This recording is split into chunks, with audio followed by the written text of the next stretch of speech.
En este episodio, ¿cómo son reclutados los astronautas? ¿Cuáles son los requisitos físicos, psicológicos y culturales?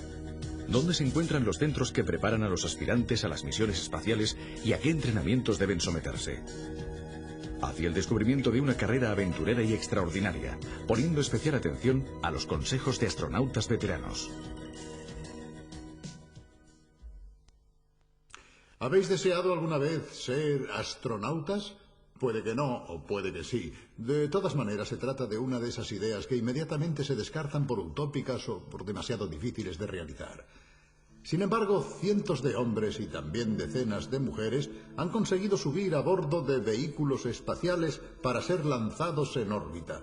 También algunos europeos occidentales han participado en esta extraordinaria aventura humana volando a bordo de los transbordadores espaciales. Pero ¿cómo se llega a ser astronauta? La historia de los reclutamientos y entrenamientos ha experimentado diversas fases. En este episodio intentaremos describir el panorama, la situación, y empezaremos por la que ya se puede definir como época heroica, la de los pioneros. Una época que todavía estaba llena de incógnitas y peligros. Empecemos pues a ver cómo nació la profesión de astronauta. ¿Podría sobrevivir un ser vivo más allá de la delgada atmósfera terrestre en un ambiente hostil como el espacio cósmico? Hace menos de 50 años, esta pregunta no tenía respuesta.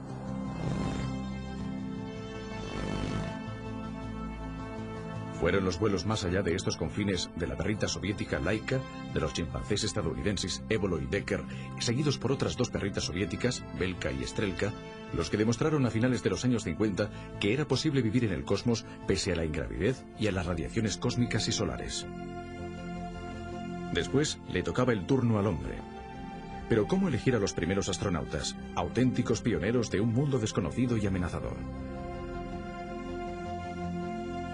Los criterios con los que fueron seleccionados eran más propios de un superhombre que de personas normales.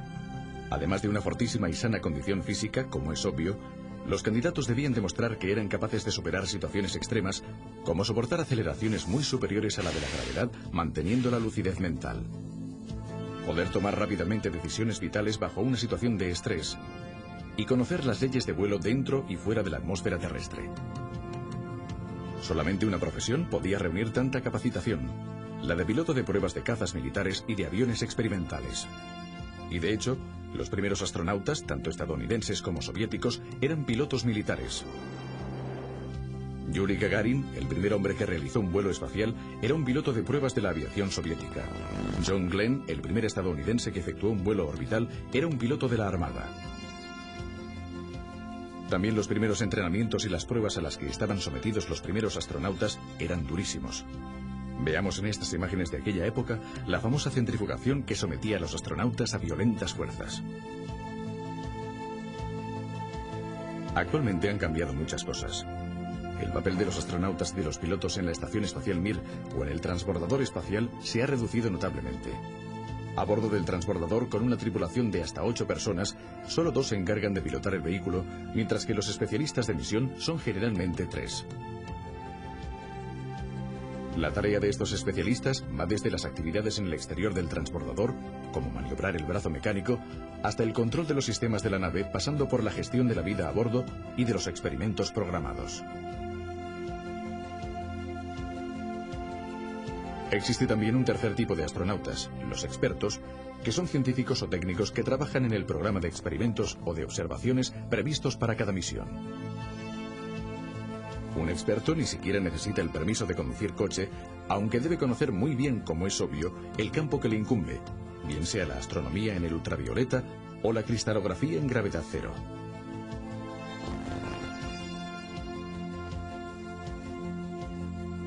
Mientras que los pilotos y los especialistas pueden volar varias veces, los expertos científicos y técnicos vuelan solo si el programa de la misión hace indispensable su experiencia. También han disminuido mucho las aceleraciones en el despegue. Desde 6 veces la fuerza de gravedad en los primeros cohetes a las 3G del transbordador espacial y solamente en 2 fases del despegue. Cualquiera que haya superado con éxito una vuelta en las montañas rusas podría sentirse perfectamente dispuesto a volar en el transbordador espacial.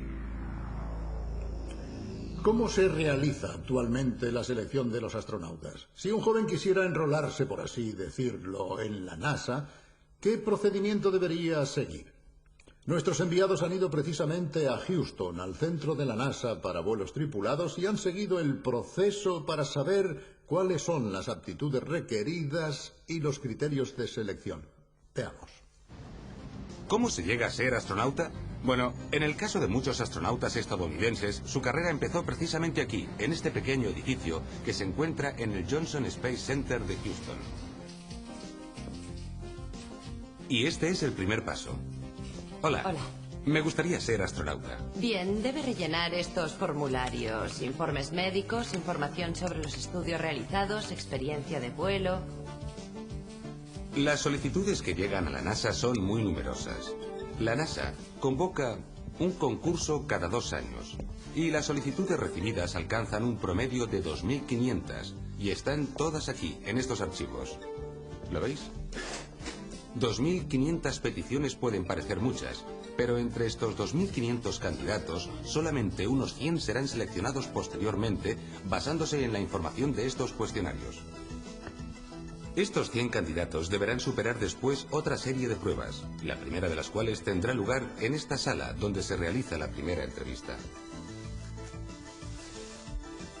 En realidad, esta entrevista forma parte de una batería de tests que el candidato deberá superar durante una semana. Se realizan revisiones médicas y también, después, una visita a la base para saber cómo viven los astronautas, qué hacen y cuál es el entrenamiento. Así consiguen formarse una idea del tipo de vida que harán. Estadísticamente, solo 1 de cada 10 candidatos saldrá adelante. ¿Y después en qué se habrá convertido? ¿En astronauta? Casi seguro que sí, aunque en realidad todavía le espera una especie de purgatorio. Permanecerá durante un año como candidato a astronauta y si todo va bien, si no hay contratiempos ni surgen sorpresas, llegará a ser astronauta. Hasta ahora, ninguno ha sido rechazado en esta segunda fase. ¿Y en Europa Occidental qué hay que hacer para llegar a ser astronauta? Bueno, hasta ahora los astronautas europeos son pocos aún, pero también existe un proceso de selección.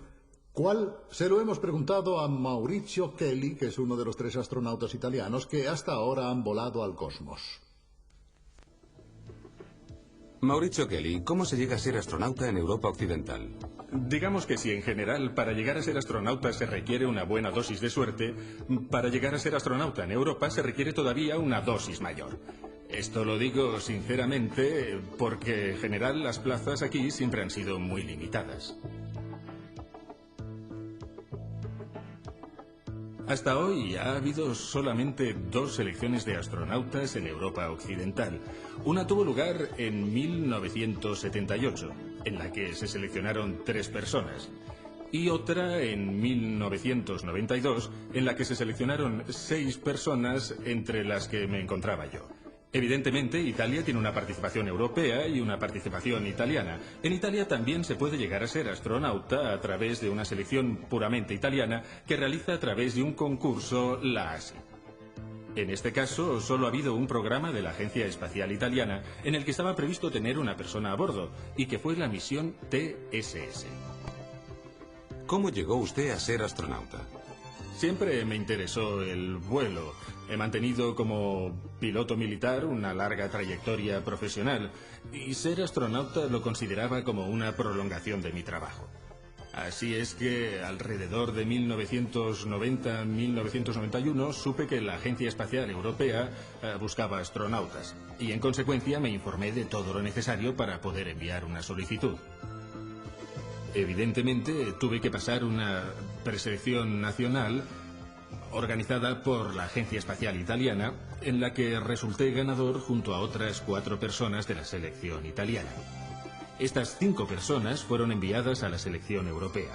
En la selección europea éramos 59, procedentes de los 13 países de la ESA.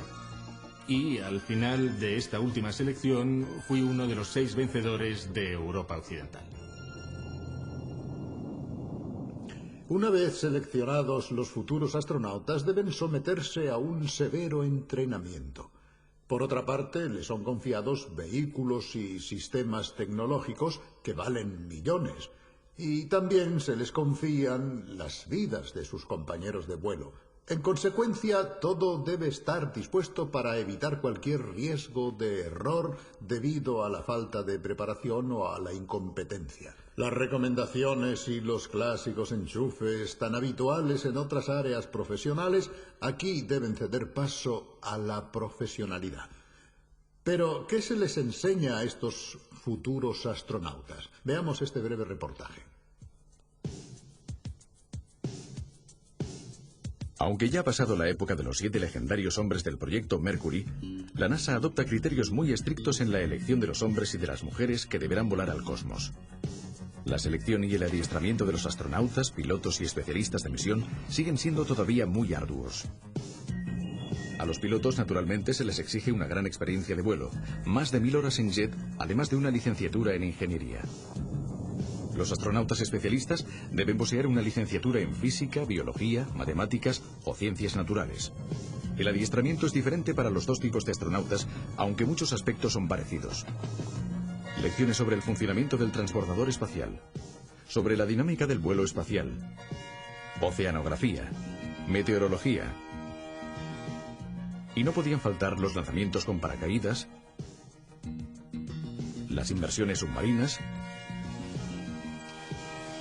los cursos de supervivencia, los vuelos en aviones especiales en los que se simula la gravedad cero. Los pilotos dedican mucho tiempo al adiestramiento con aviones modificados cuya maniobrabilidad es parecida a la del transbordador espacial. En estas imágenes los vemos mientras están realizando un aterrizaje. Las lecciones de pilotaje prosiguen en simuladores de vuelo, mientras que los especialistas entrenan los movimientos en ausencia de gravedad en la gran piscina o con los sistemas de realidad virtual y aprenden a conocer y a manejar los complicados sistemas del transbordador y también el largo brazo mecánico. Superada la selección, los candidatos a astronauta permanecen durante un año en el centro de Houston y después de ese primer periodo se someten a un minucioso examen final a cuyo término se les acepta o rechaza. Para el tercer tipo de astronauta, es decir, el experto en un experimento especial o en una observación, el adiestramiento es más sencillo, aunque evidentemente debe superar distintos tipos de test físicos y psicológicos. Desde la primera selección de los 7 hombres del proyecto Mercury en 1959 a la más reciente, la 15ª, la NASA ha seleccionado 222 astronautas, 198 hombres y 24 mujeres. Los astronautas deben aprender muchas cosas para poder realizar una misión. Un vehículo espacial, de hecho, es una máquina muy compleja, extremadamente sensible. Y todas las maniobras deben realizarse de forma muy precisa. Por eso es necesario conocer bien todos los instrumentos y los sistemas de a bordo. Y esto no se puede aprender en vuelo. Solamente puede hacerse en tierra gracias a los simuladores. Los pilotos en particular deben aprender a conducir sin errores, obviamente, el vehículo espacial. Pero ¿cómo se pilota un